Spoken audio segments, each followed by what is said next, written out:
This is Stacy McKibben with the Master Communicator podcast, where CEOs, senior leaders, and C-suite executives share their advice. It's 6 questions in 9 minutes because the best leaders know how to share their ideas concisely and quickly. Let's jump right in. Question number one. In a few sentences, please tell us who you are and what you do. Hi, Stacy. Thanks for having me. My name is Kirun Amiri, and I'm the Vice President of IT for a $6 billion credit union based in Southern California, where I lead a team of folks who are responsible for keeping our systems up and running 24/7. And they're also responsible for providing superior technical support for about 800 employees. Wow. So you have one or two things then to share about leading people, and certainly change, I can imagine, in the IT space happens just a little bit, huh? Absolutely. Well, thank you so much for being here. So, what's the best thing about leading people through change from your perspective? Yeah, I think the biggest passion of mine is watching folks conquer whatever fears they have about said change. Mm. It's kind of a roller coaster, and I tell my team all the time that magic happens outside of your comfort zone, and those are words that I've kind of lived by, and watching them realize that the process. Watching them go through the process has been kind of a magical experience for me because at the end, everybody wins.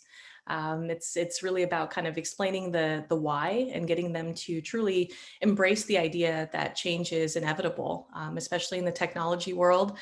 Things move so quickly, so agility and adaptability are key. That's amazing. Especially today, change happens so fast, right? As soon as you buy that phone, there's a new model that comes out. So I Right. can imagine in your world in particular, that constant change can be really frustrating for folks sometimes. Yes, absolutely. So as you think about that, then what piece of advice would you give to other leaders about implementing change? Sure, that's a great question. I would offer, I guess, three pieces of advice. Number one, be kind to yourself. As a leader, I think it's really important to realize that you're not going to please everyone. Not everyone's going to be thrilled about the change. But know that their reaction is not really a reflection of your efforts, right? As a leader, that's definitely number one. Number two, talk about the change often.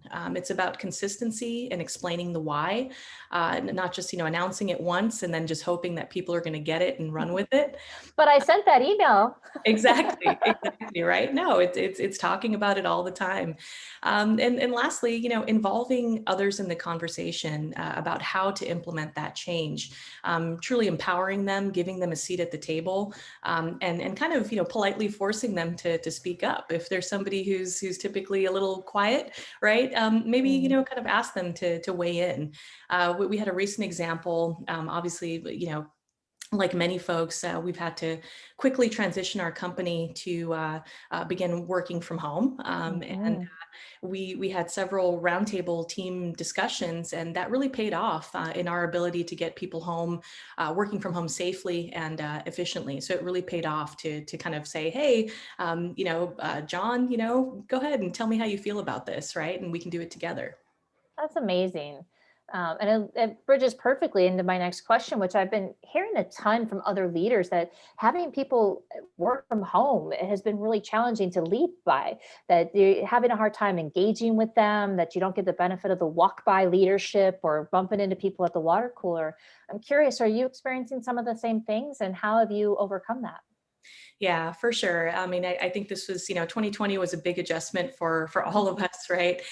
So a couple fun things that we've done to make sure that engagement, stays kind of, where we'd like it. We started daily huddles, which have been really great, because what I found personally is that bringing that human element as a leader and being, vulnerable to your team and talking about the struggles that you're facing and allowing folks to share, about the changes in their environment, whether it's, sharing a workspace with your partner, your Or spouse, your dog? your dog. I have, I got plenty of dogs around here, always running around and, jumping into conversations, but, or even, hey, what Netflix shows are you binging, over the weekend or whatever. It really helped to kind of, bring us all together during a really difficult time. We started doing this exercise early on called high low during those huddles where we would share the low point of our day and end with the high, right? What was the high point of your day? Something positive. And that was a really neat way to learn about the team on a more intimate level.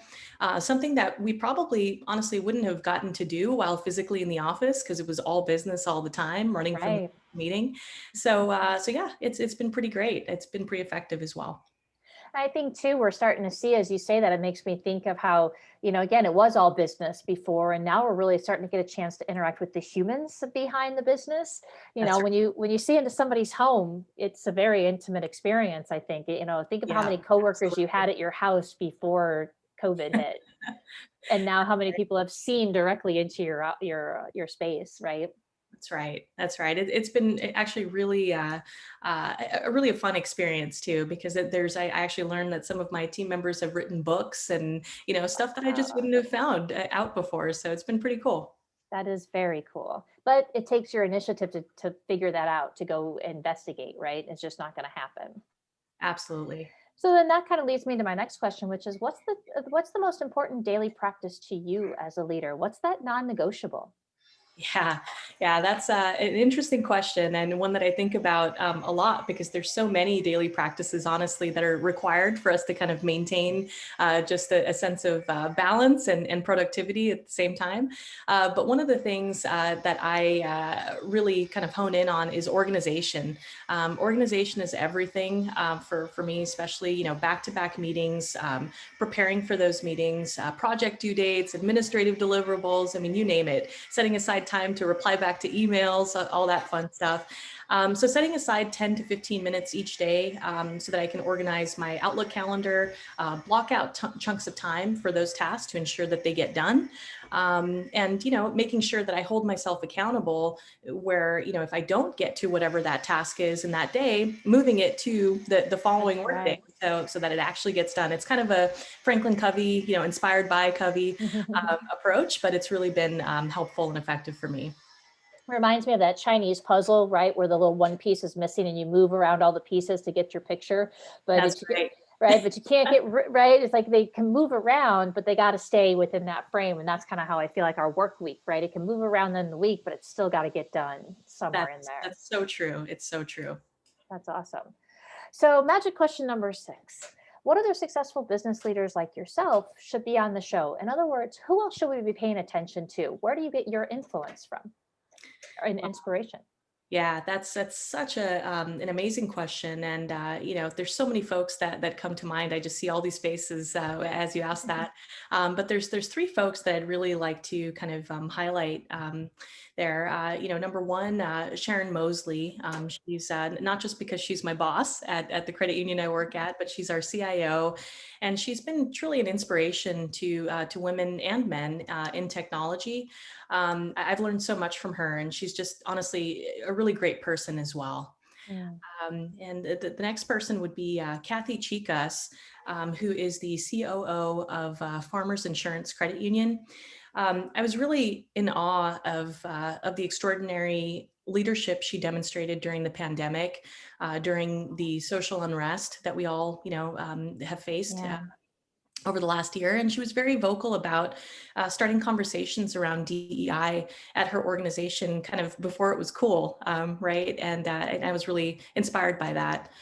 And last but definitely not least, Courtney Angeli, she's the Community Development Director at Filene Research Institute. And she wrote this article for Credit Union Times a couple years ago called Transforming Communities, the Power of Pizza, Innovation, and Service. And I highly encourage you guys to check that out. It's on LinkedIn. You can look it up by the title there. But it really illustrated her passion for service and for helping people and for her passion for the credit union movement. She has her finger on the pulse of what's impacting our communities and is leading folks every day through the Filene program to innovate and create solutions to real problems that exist. So I find I'm so fortunate to have known these three folks, and they're an inspiration to me for sure. Talk about powerhouse team there. Wow. We always say we are the combination of the 5 people we spend the most time with. Talk about averaging up there, girlfriend. That's awesome. That's very cool. Well, thank you so much for being on this show. It's such a delight to meet you and to hear your ideas and insights. They're just so profound. I'm curious if somebody wanted to reach out and introduce themselves, how might they go about that? Yeah, sure. They can reach out to me anytime at Kirun.Amiri at Kinecta.org. Awesome. And as the audience knows, we'll have a link down there for them to click and find you so they can get there right away. But I do hope you come and join us on a future session sometime soon and come back. Don't be a stranger. Thank you, Stacy. Thanks for having me. Of course. It's our pleasure to have you here. And this is Stacy McKibben with the Master Communicator Podcast. For more ideas and insights, please do go check us out at www.concilioteam.com. And we look forward to seeing you again next time. Take care.